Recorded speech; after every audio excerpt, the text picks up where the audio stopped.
मैं रोज स्कूल तो जा रही थी, लेकिन उन स्कूल के बच्चों के लिए मैं एक झुग्गी झोपड़ी में रहने वाली थी। मैं अपने मम्मी पापा को उस जिल्लत भरी जिंदगी से जरूर बाहर निकालना चाहती। बस फिर शुरू हुई मेरी लड़ाई मेरे सारे सपनों को सच करने की। मुझे लगा कि यार एक मौका जिंदगी में खुद को साबित करने का, तो भला मैं क्यों पीछे हटूं। ये बात सुनकर एक पल को लगा कि मेरे बड़े सपनों का अंत यही हो गया।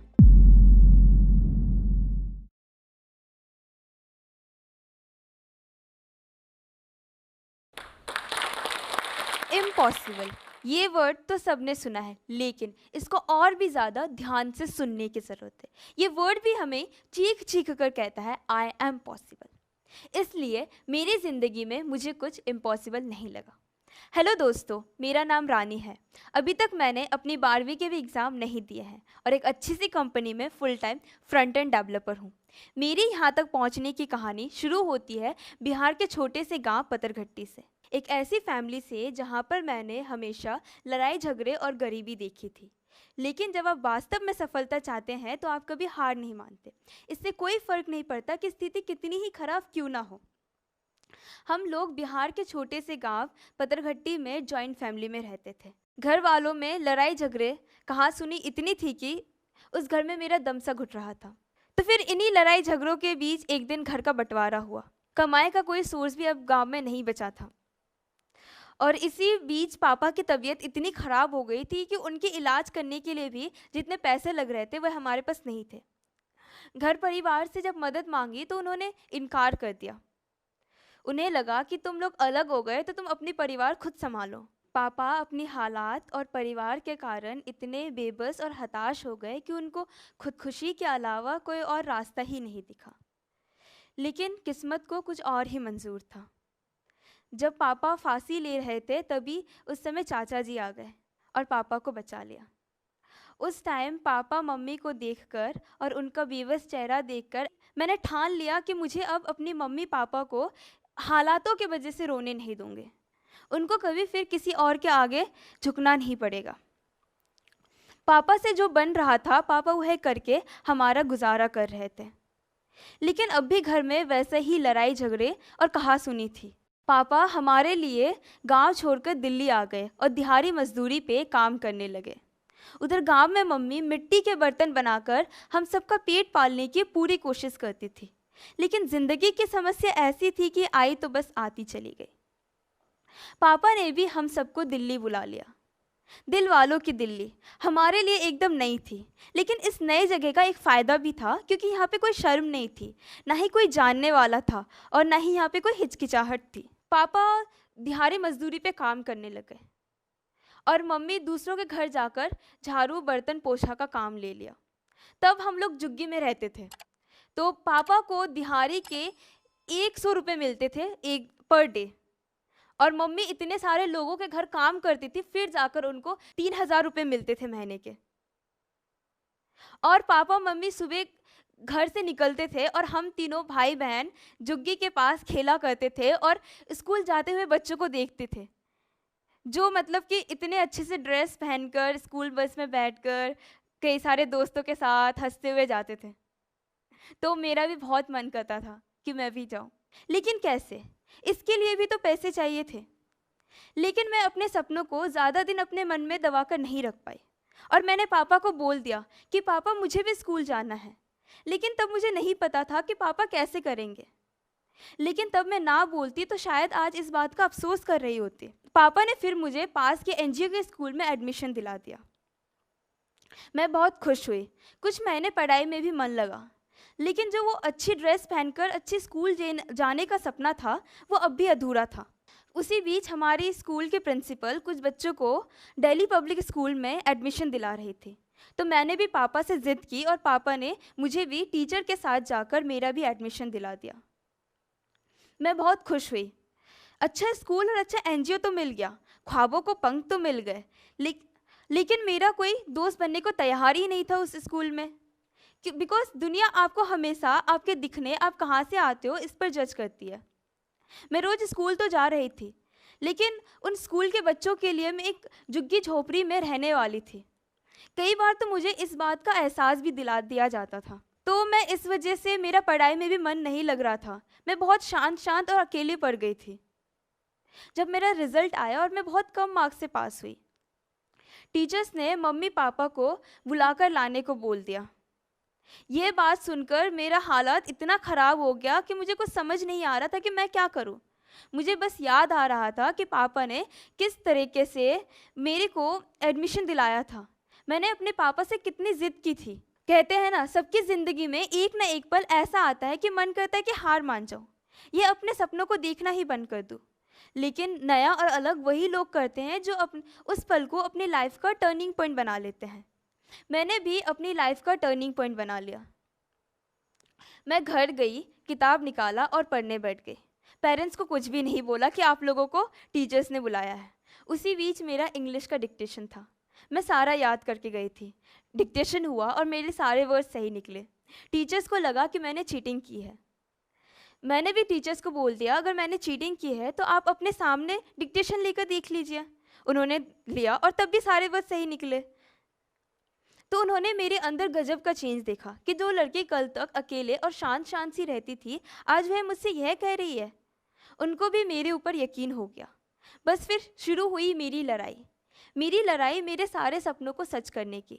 मेरे सपने ज़्यादा बड़े नहीं थे, लेकिन मैं अपने मम्मी पापा को उस जिल्लत भरी ज़िंदगी से ज़रूर बाहर निकालना चाहती थी। बस मैंने अपनी पढ़ाई शुरू कर दी। लगातार अपनी क्लास में टॉप करती चली गई। जब मैं 10वीं में थी तब नवगुरुकुल नाम की एक एनजीओ की टीम हमारे स्कूल आई। वो भी सॉफ्टवेयर इंजीनियरिंग सिखाने का एक मौका देने आए थे, वो भी फ्री ऑफ कॉस्ट। लेकिन तब समस्या ये थी कि मुझे सॉफ्टवेयर इंजीनियरिंग का एस भी नहीं पता था और ना ही मुझे कोडिंग आती थी।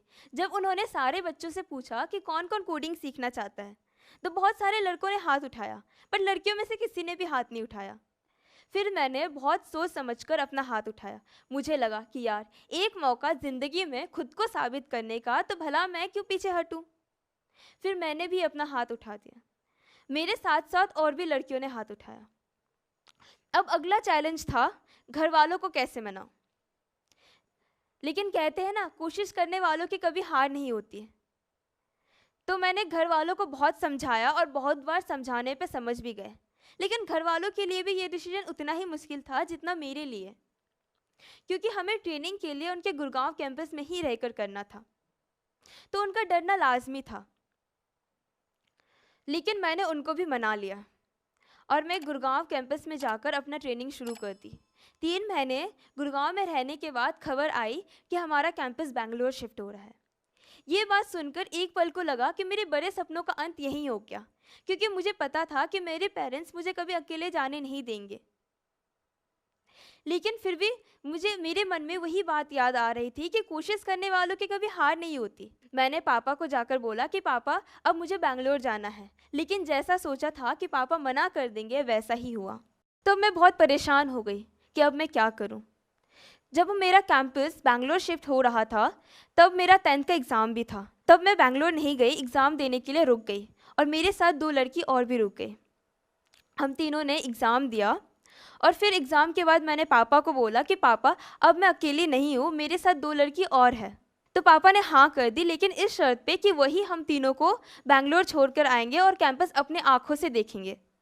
खैर, हम तीनों दोस्त भी बहुत खुश हुए।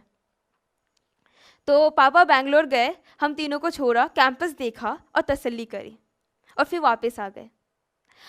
हम लोग भी पढ़ाई में लग गए, दिन रात एक करके मेहनत करनी शुरू कर दी। तभी फिर मुझे नवगुरुकुल की तरफ से ही 3 महीने का स्कॉलरशिप मिला, वो भी हैदराबाद जाकर करना था। लेकिन अब उसके लिए भी पेरेंट्स को समझाना, अब ये दूसरा चैलेंज फिर से आ गया। लेकिन फिर से मैंने पेरेंट्स को बहुत बार समझाया, उसके बाद समझाने पर समझ गए। मैं हैदराबाद गई, 3 महीने सॉफ्टवेयर इंजीनियरिंग का कोर्स किया, फिर वापस बेंगलोर नवगुरुकुल आ गई। फिर हमारे नवगुरुकुल के भैया ने हमें कुछ कंपनीज़ में इंटरव्यू देने के लिए बोल दिया। उनको पता था कि हम अभी 16 साल के हैं और हमें कोई भी कंपनी इजीली हायर नहीं करेंगी, लेकिन उन्हें भी पता था कि हम 16 साल के हुआ है तो क्या हुआ, हमारे अंदर स्किल तो है। कम से कम 100 में से कोई एक ऐसी कंपनी होगी जो स्किल देखती होगी, हमारी डिग्री और एज नहीं देखती होगी।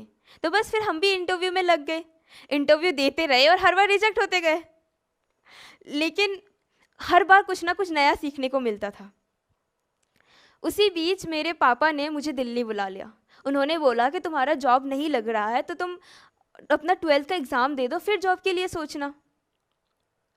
तो जब मैं घर पे खाली थी तो मैं यही सोच रही थी कि क्या हुआ मेरे उस सपनों का, क्या हुआ मेरी उस मेहनत का जो मैंने घर से दूर रहकर दिन रात मेहनत करके करी थी। क्या करूं, बस इसी सोच में पड़ गई। बस मैं लगी रही क्योंकि मुझे भी मेरा वो दौर देखना था, मुझे भी अपने सपनों को सच करना था।